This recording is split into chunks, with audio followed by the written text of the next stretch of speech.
Hello, this is Elena with Black Sheep 303 Creative, and my project today is inspired by a Halloween video that Maureen Simon did a couple weeks ago where she did this really cool night sky. So I got her permission to steal her idea and I'm using it for my own video here.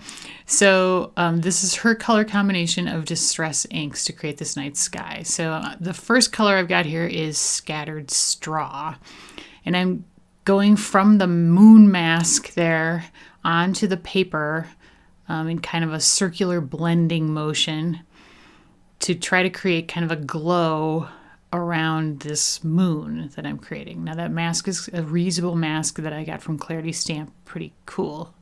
I use it quite a bit and I really like it. So I'm going to speed this up quite a bit because it's not, super exciting to watch me blend here. But the second color is Wild Honey. And so now I'm blending from the craft mat onto the paper. And I'm not a super patient blender, and this does take a fair amount of time. So that initial blend there, as you can see, is kind of splotchy, but that's okay. It's going to get smoothed out as we go. Now I did blend back again with the Scattered Straw to kind of smooth out the area around the moon. Now the third color is Fired Brick, and Fired Brick is going to kind of help clean up some of the messiness of the Wild Honey.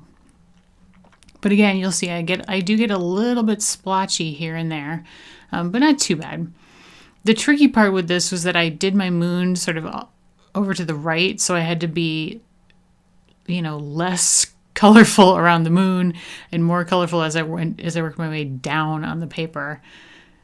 And so now I'm going back with the Wild Honey to try to sort of smooth over the blend between the red and the goldy orange color. And there is that weird splotch on the paper, and I'm not sure what caused that, but it does get covered up by my house, so not a big deal. And then the final color is Black Soot, and this is what really kind of turns the whole thing into a very moody, sort of Halloween-esque kind of background. Night skies aren't normally this color, but I figured for Halloween, it was appropriate, and I thought Maureen's combination of colors on this was very cool. So I'm smoothing out the Fired Brick again. I'm back in the Fired Brick to kind of blend that together and get that a little bit smoother. And you can see how that actually really helped. And then here's a little bit more Wild Honey to smooth down the blend. Now it's not entirely smooth, but I'm okay with that. I like a little texture, as you may know if you've watched my other videos. So I was kind of good with the sort of funky bit of texture that was going on. Now for my greeting, I'm going to be using Spooky Sentiments from Elizabeth Craft Designs, and I'll be stamping this in VersaFine Onyx Black ink onto a piece of Neenah Solar White, and I'm going to heat emboss it because I wanted to have a little bit of shine on the greeting. The paper that I'll be using for my die cuts will be Rich Black from Elizabeth Craft Designs, and that's a very matte black. So I wanted a little bit of shine for the greeting. I thought that would help add a little bit of dimension. And then there's this cool Labels 1 die set that goes with this Sentiments stamp set and cuts out your sentiments nicely. Die cuts it out, and there you see it there on the right. And here's the Haunted House die set that I used, and then Adventure Edges, both from Elizabeth Craft Designs, to cut out my pieces for my scene. I did want to mention that Labels stamp set also, or die set also works with, there's a birthday set of stamps that works with that too, so it's kind of cool.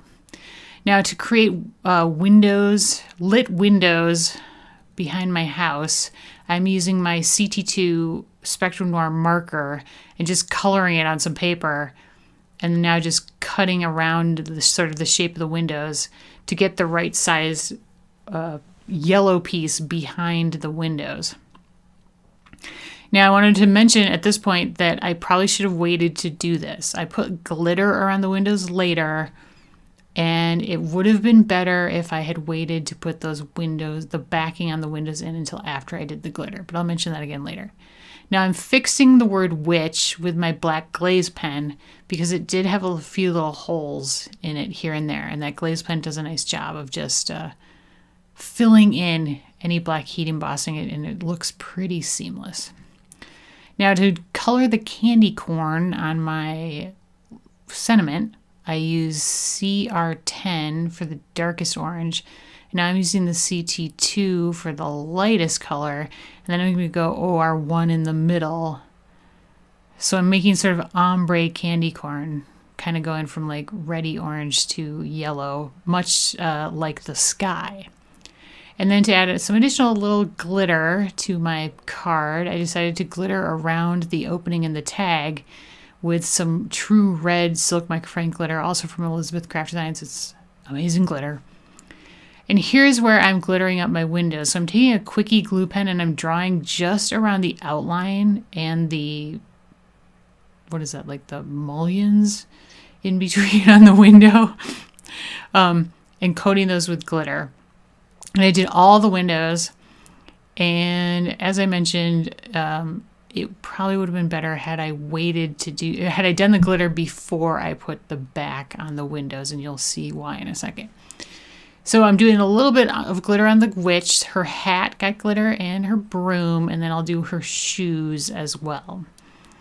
I didn't want to go too overboard because really the sky is kind of the star of the show on this card. But I did, have to have a little glitter. I mean, come on, you gotta have glitter on a Halloween card, right? So now the glue has dried, and so I'm burnishing the glitter with my finger to get the shine up, and then just cleaning up with my Swiffer. Now, I already did that on the windows, but here's where you can see a little bit where some of the glitter kind of got into the window panels, and it was difficult to get out. So it's a little bit, it's not too bad, but it's a little weird. So if you're gonna redo it, I would say, don't put your yellow panels on the back until after you do the glitter around the windows.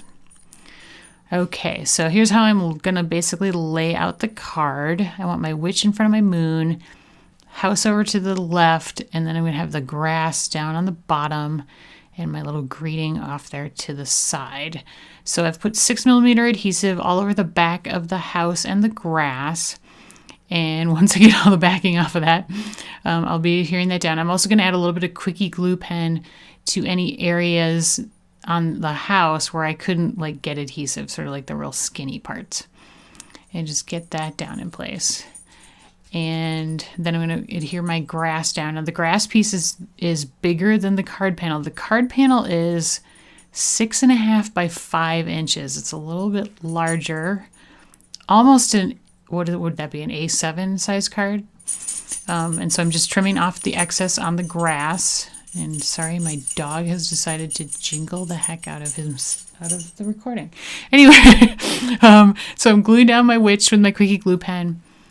And now I want to use this little safety pin to adhere the tag to the card and to the moon. So I'm drawing 2 dots where I'm going to need to poke holes so that the safety pin can go through the paper. So I'm taking my Spellbinder's tool-in-one, like the pokey tool end, and just poking a hole, those 2 holes through the paper. And then I'm going to run the safety pin like through the card base, just like so. And then it's going to come out through the moon. And I thought it was kind of cute, like having it hanging off the moon. I thought that was sort of fun. Now I did have to mess around with it a little bit to get it so that the pin could close. But once it did, I thought it was pretty fun. And like, I haven't used mini safety pins in, gosh, years. I don't know. And then I put a little piece of tape on the back just to hold it in place. And then finally, to finish off the entire card, I'm adhering it to a rich black card base that is 6 3/4 by 5 1/4 to give just an 1/8 of an inch border all the way around the scene to kind of finish it off. And that is the completed project. And I really think it's kind of cool. I love the background. That Maureen Simon, she's a genius. So if you have not watched her video, I will link it in my video description. She's got a great channel on YouTube, so please check her out. And if you like my video, I'd love it if you give me a thumbs up and leave me a comment because I love to hear from you guys. You can also find supplies linked in the video description and over on my blog, and you can follow me on Instagram if you like to at blacksheep303. Thank you so much and have a very happy Halloween!